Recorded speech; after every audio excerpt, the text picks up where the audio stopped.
When you allow yourself to use the humanizing language, you increase the hurt, the experience of pain and suffering for you, and you also create harm for the other person. I don't like to argue, so I say nothing and fume for days. How do I set boundaries without sounding like a jerk? I hate the idea that I might accidentally offend somebody, so sometimes I'd just rather say nothing at all.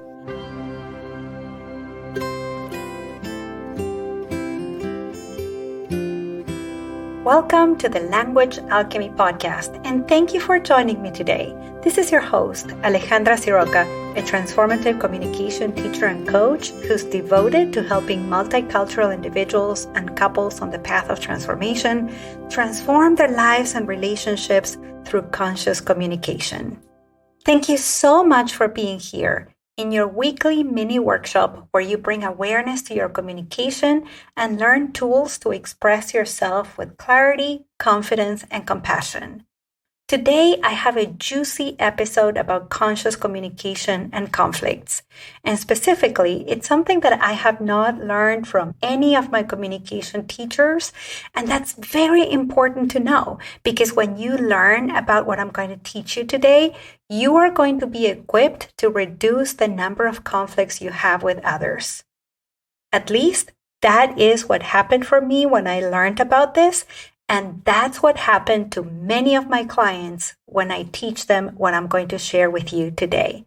Now, before we go into the nitty-gritty of this episode, I'd like to ask you that if you are enjoying your weekly mini workshop on conscious communication, that is to say, if you're enjoying the Language Alchemy podcast, please leave me a review on the platform of your choice, whether it's Apple Podcasts, Spotify, or Google Podcast.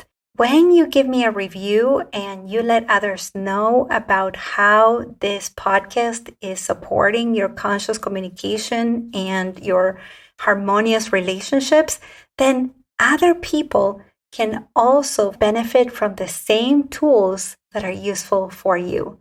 So as soon as you end listening to this episode, please leave me a review. Thank you so much. And now let's go into this episode. So open your mind and your heart and get ready to learn.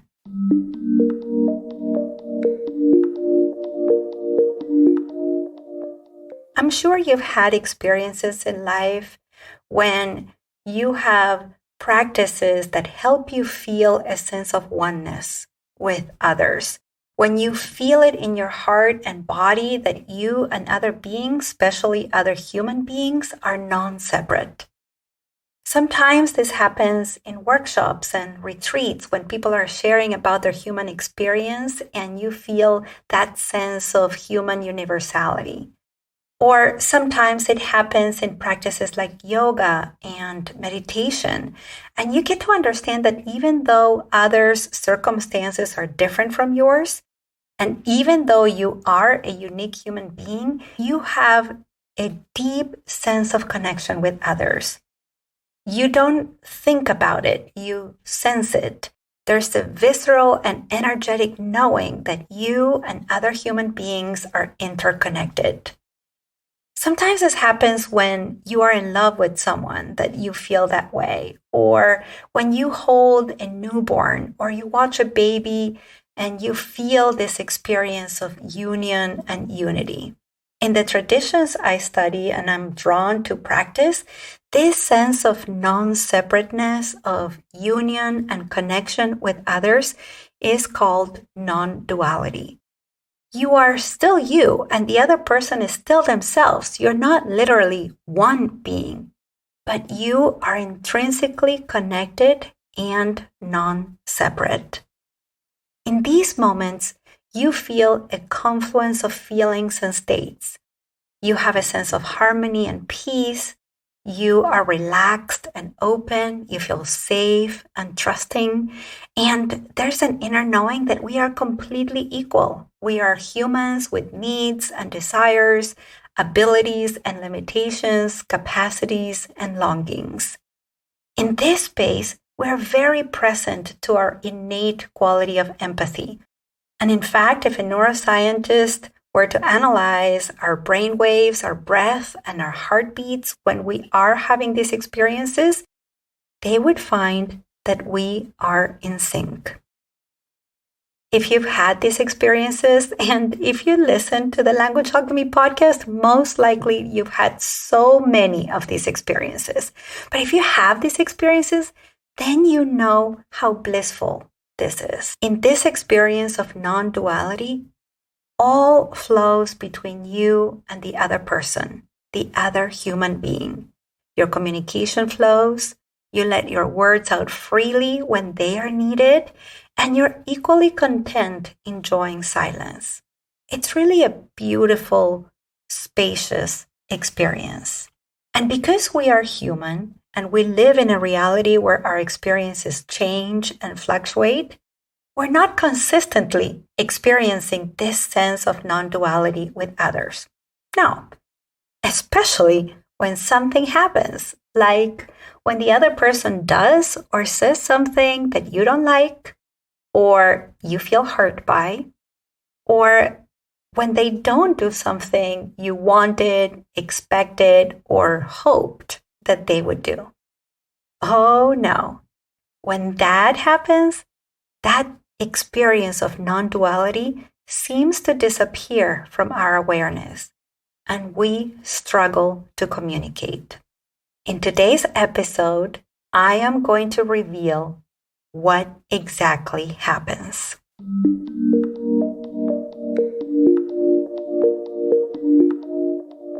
When someone does or says something we either don't like or feel uncomfortable with or are displeased by, we react. And this usually happens very quickly. We react by using language in our internal dialogue, in our minds. And depending on the degree of our dislike, our discomfort, our hurt, our dissatisfaction, we say things to ourselves that puts us and the other in an oppositional stance. So instead of experiencing the union, the connection, the non-separateness, that sense of human universality, we now experience that we are in opposition. We separate the other person from us. We make them into an opposite. And when we experience that we are in opposition, we create what in psychology is called a self-other split. So, for example, if your partner is driving fast in a way that's uncomfortable for you while you are on the passenger seat, then the self-other split in your mind uses language like, I am a cautious and safe driver. You are dangerous, reckless, and you don't care about my own safety. So see, you put yourself and your partner in opposite extremes. Or let's say that it's your birthday and your dad didn't call you, didn't send you a card, didn't send you a gift, didn't do anything to acknowledge your birthday. And because you feel hurt, because he didn't do something you were hoping he would do, in your mind, you use language like, I am caring, loving, and always remember his birthday. My dad only cares about himself. He is narcissistic and he never remembers me. When you speak to yourself in a language that creates a self-other split in your mind, you often describe yourself as good and you describe the other person as bad. In other words, you see yourself as a victim and you describe the other person as the oppressor. And when this happens, in your mind, you create an enemy image of the other person.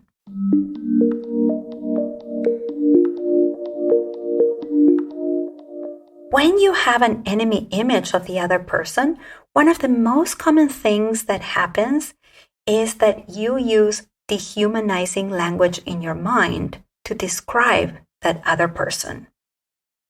For example, a client of mine shared that when her husband was upset with her, he would call her poisonous snake. Another client of mine told me that when he was young, his dad would spank him and call him vicious animal. I've heard other clients describe a colleague as a scary monster, a boss as a coward rat, and their children as blood-sucking pigs. I am sharing this with you to understand that if you do this, you're not the only one. The people who work with me, like you, they're loving, caring, and compassionate. Like you, they're good people. This habit is common and it is tragic. Why? Because when you use dehumanizing language to talk about another human being who, like you, has capacities and limitations, beautiful qualities and shortcomings, you treat that person in ways that are in complete conflict with your own values. So you say hurtful things, you communicate in harmful ways, you may behave unskillfully and even aggressively. And what is even more painful is that when you use dehumanizing language to describe the other person, you are quick to condemn their behaviors and their communication, and you are also quick to condone and justify your hurtful communication and harmful behaviors. And that is heartbreaking. When you allow yourself to use dehumanizing language, you increase the hurt, the experience of pain and suffering for you, and you also create harm for the other person. And then, if you voice this dehumanizing language to talk about this person with others, you affirm your enemy image of them, your oppositional stance, and you may even try to recruit others to be on your side and against the other, and even encourage them to be unkind, hurtful, or harmful towards the other. Can you see how tragic this is? That we do this in our relationships with the people we love, we work with, we live with, we create with?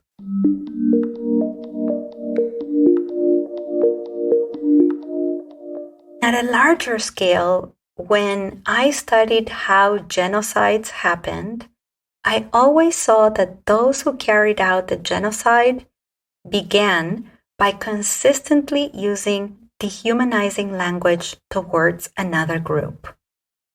Yes, harm at a massive scale. And when I realized that I did this as well, in my own life, in my own relationships, I committed to watching myself and paying attention to my internal language whenever I described to myself who someone was when they did something I didn't like, I was uncomfortable with, or felt hurt by.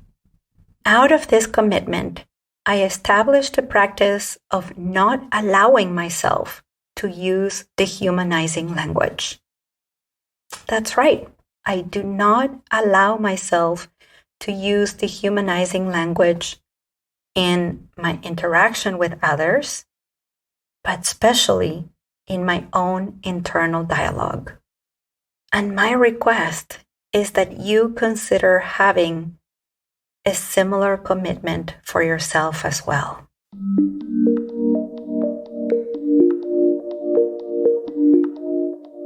So this is what I have not learned from any communication teacher I studied with, that this self-other split, making an enemy out of the other, is what usually exists at the beginning of many conflicts, and that dehumanizing language creates conflict and justifies harm.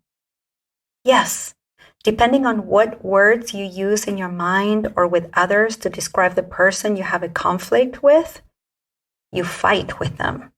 That is to say, you blame them, you put them down, you use accusatory language, you make fun of them, you communicate defensively, or you communicate in ways to protect you from this enemy.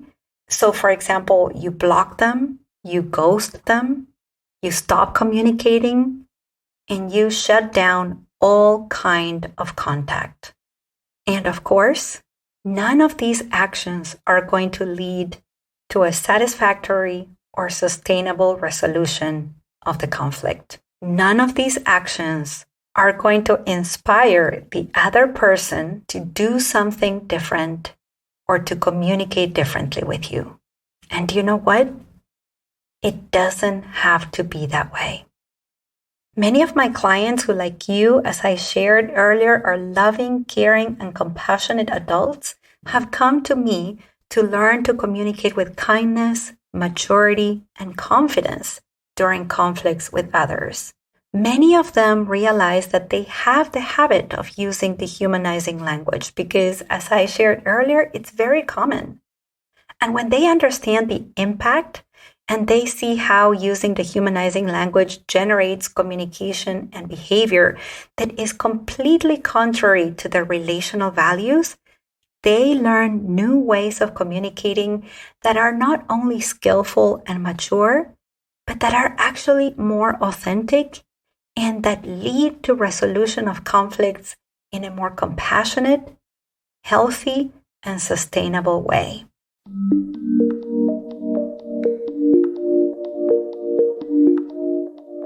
So I'm going to leave you with a piece of homework here. This week, notice when you take an oppositional stance. When in your mind, you make this self-other split in which you call yourself good and the other bad. When you end up making an enemy image of them and maybe even using dehumanizing language in your internal dialogue. And when you notice that, connect to the fact that this other person did or said something that you didn't like or that you felt hurt by. Or they didn't do or they didn't say something that you were hoping for.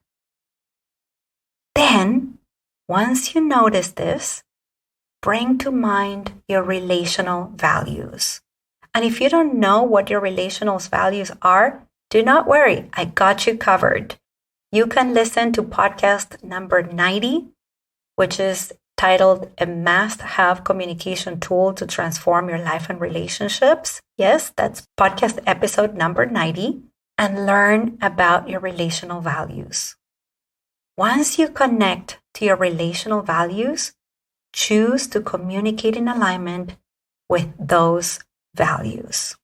And please, if you are having lots of conflicts, if you now know that you do have the habit of using dehumanizing language, of creating an enemy image in your mind, having that oppositional stance, and having a language that makes you good and the other bad, the self-other split, then get support to work on this. If you would like my support, if you would like to learn how to communicate with clarity, confidence, and compassion when you have a conflict with the most important people in your life, then reach out and let's have an initial consultation where you can learn some communication tools that you can put into practice right away and talk about whether it would be beneficial for you to have a 3, 6, or 9-month transformative communication coaching program with me. In that consultation, you'll learn a lot about yourself. You can go to languagealchemy.com to find out more.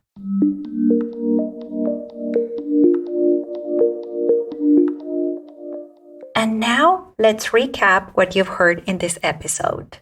Today we talked about how so many conflicts start as a reaction of what someone does, says, or doesn't do or say. And specifically, how this reaction that happens in our mind, in our internal dialogue, describes the person who did something we felt affected by or didn't do something we were hoping for, how this language separates us from the other person in such a way that we create a self-other split in our internal dialogue. And when this happens, we take an oppositional stance and we see the other as our enemy. And when we see the other as our enemy, we use dehumanizing language that leads us to justify treating the other as an enemy and causing harm. We talked about how this habit doesn't just cause harm for the other, it creates harms for you as well. At the end, I left you with a piece of homework and encouraged you to get support. Remember, you are a loving and compassionate adult who's needed as such by your family, your community, and our precious human family. Now, if you're enjoying the Language Alchemy podcast, please leave me a review on the platform of your choice, whether it's Apple Podcasts, Spotify, or Google Podcast. Thank you so much for listening. Until next week, and as we say in Argentina, ciao ciao. Original music by Gary LaPoe. You can find all links in the show notes at languagealchemy.com.